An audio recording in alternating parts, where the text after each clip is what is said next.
Thank you so much for staying here on the AM show. I'm smiling because it's a good day to be alive, but the conversation I'm going to have is not one that's too exciting. We're going to be talking about preeclampsia. It's a pregnancy complication, and you may have heard the word just like me, but may not know too much about it. This morning, I've been joined by Dr. Emmanuel Sropenyo. He is Medical Director at the Greater Accra Regional Hospital, aka RIDGE, and Koiwa Koi Labi is an executive director and founder, Action on Preeclampsia Ghana, and she is a preeclampsia survivor. Is it okay to call you that? Yeah. And she's just going to be sharing her story with us. I'm happy that you're here, Doc, and I'm happy that you're also here, Koiwa.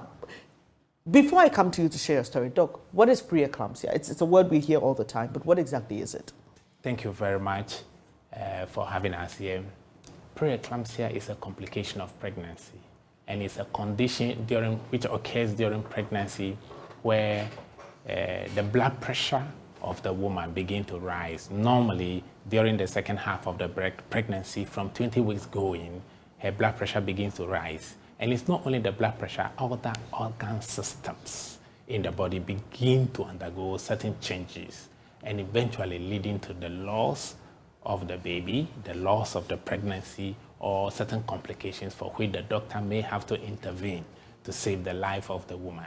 So that is preeclampsia. What signals? The signal sign is the hypertension. What causes it? So I wish I know the cause directly to tell you. We don't really know the cause, but we do know that it's related to the pregnancy, possibly the placenta. And so it looks like there is a reaction between the placenta and the system of the mother, for which that reaction, that is what leads to involvement of the other organs, derangement of the blood pressure and the other organs of the body. Okay, and so it's preeclampsia. Would you classify a woman who already has hypertension before getting pregnant as being in that category, or it has to be a hypertension that is induced or triggered by the pregnancy before it's considered preeclampsia? Thank you very much for that question. So this is how it works out. Women who have hypertension already before they embark on pregnancy are themselves at risk of developing preeclampsia. Preeclampsia goes beyond hypertension. Great. So they are at the risk of developing preeclampsia. So when that happens to them, we call it, we superimpose preeclampsia. You have hypertension already, and now preeclampsia is superimposed upon it. So that is how we call it. But you can have hypertension, and if preeclampsia does not occur, you can just go through the pregnancy with your hypertension throughout the pregnancy and deliver. But preeclampsia can be superimposed upon it. And hypertensives are at risk of developing superimposed preeclampsia. Doc, I'll be back to find out from you what we can do, if there's anything any woman can do to prevent having preeclampsia, or it's written in the stars. Is there anybody who is more predisposed to it apart from those who already have hypertension? I'll come back to you for you to tell us that. But let me talk to Koiwa. Today is Preeclampsia Day, okay? And I'd like for you to tell me what your experience was like. How did you get to know that you had the condition? What did you go through? Basically. Thank you very much for having us here. So I'm a 4-time survivor of preeclampsia. There's actually a spectrum of it. There's preeclampsia, eclampsia, HELP syndrome. Out of 4 pregnancies, I've lost 3 babies. I have only 1 surviving child. That was in 2013 because I did 5 months antenatal here and then did the rest in the United States, where preeclampsia still set in, but then I was managed to 37 weeks and I had a baby and there was no NICU issues. But my first pregnancy, I was totally ignorant like you. I didn't know anything about it.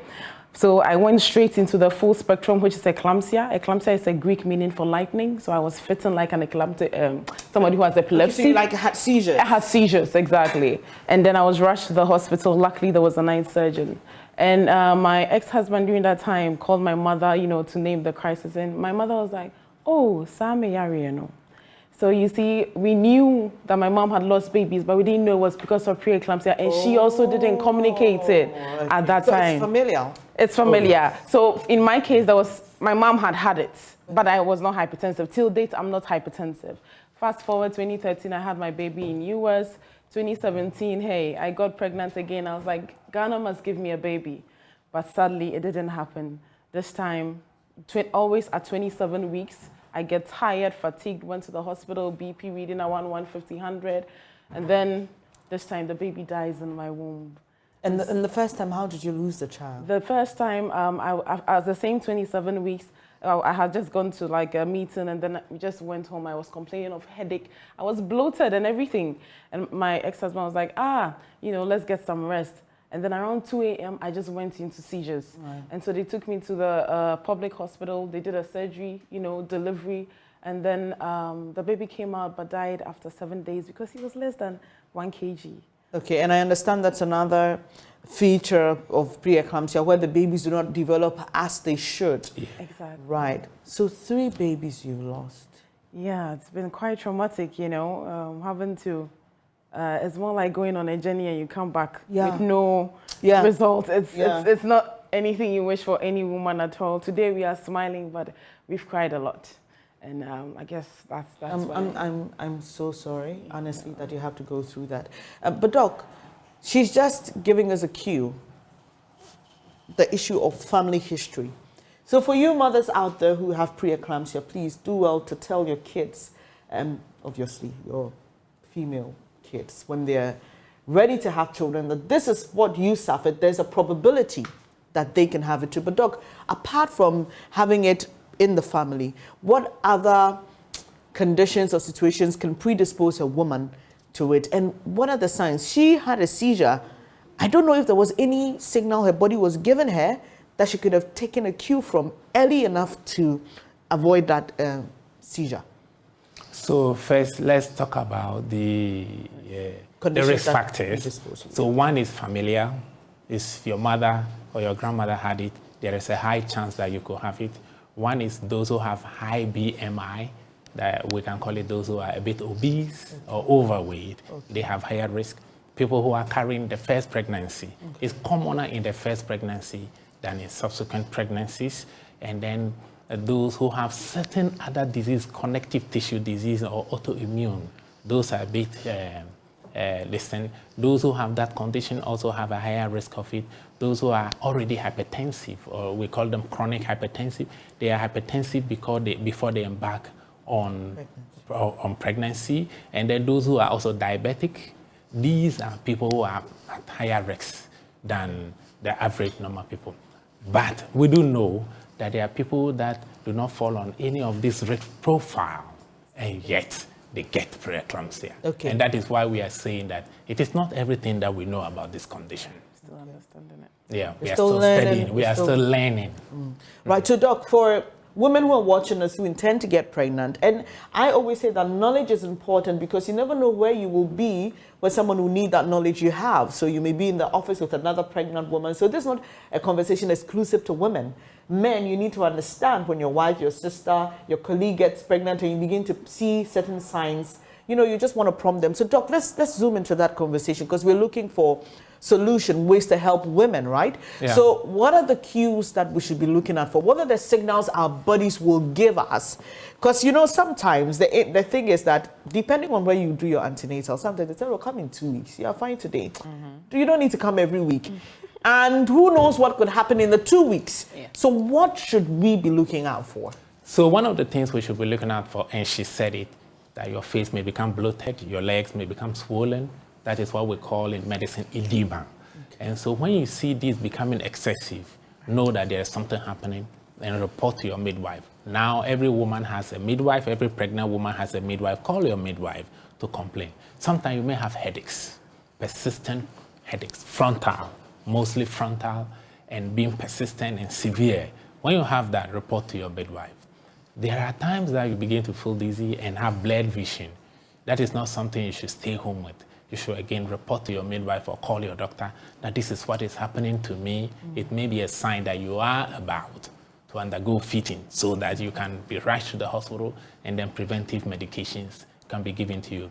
But the point to make about preeclampsia is that largely, especially in the initial stages, it gives no signs and symptoms. And so we cannot say that, yes, we are waiting for signs and symptoms. One other sign is that sometimes when you are having a lot of proteins in the urine, it's one of the things that you see the check midwives every morning, every day when you go to the yes. Yeah. Sometimes when you have proteins in your urine become more frothy. So like you go to the washroom and you pass urine. Bubbles. It forms more bubbles than normal situation. That is something that pregnant women should be watching out for. When you are swollen in face and you go to pass urine and then you see that significantly, look, report to the hospital so that your midwife will check you. But the most important thing that I have to say, just to stress again, that it may not give you any sign or symptom at all. You will just be there, you go to the hospital, the midwife checks your blood pressure, and you say, my God, your blood pressure is very high. And then they check your urine, and there is proteins also in your urine. So we should make it a habit of being, well, I don't know if you can afford a BP machine, doc, and I don't know if you recommend that, but quite, and we're in the World Hypertensive Month, right? This is May, also, and there's a lot of interesting that the two have come together. Exactly. Yeah. And there are people who are encouraged to, you know, just keep monitoring if you can, and you're taught how to do it. Is it something you would encourage? Yes, I will seriously encourage that. We are now moving into that era where people have diabetes, they are able to check their own sugars every morning. And so the same way those who have hypertension, we are encouraging you. So for pregnant women, your ability to every morning check your blood pressure and know where the situation is so that in case there is any sudden change or sudden derangement, you can call your midwife or call your doctor and report to the hospital. It's the area to be going. But also another important thing that to stress, for these reasons, it's not good for pregnant women to just stay in the house to say that, oh, they are attempting to deliver by themselves. Gone are those days where women try to do home delivery or women get pregnant 7 months before they report to the hospital for the first time. Now the law from Ghana Health Service, that when you are pregnant, within the first 3 months, you have to report. You have to visit. That is the first trimester. When you report, your baseline blood pressure will be checked. If you are already hypertensive, then it is noted down. And then they know that, yeah, this is a special care they have to provide for you. So that is one of the ways out.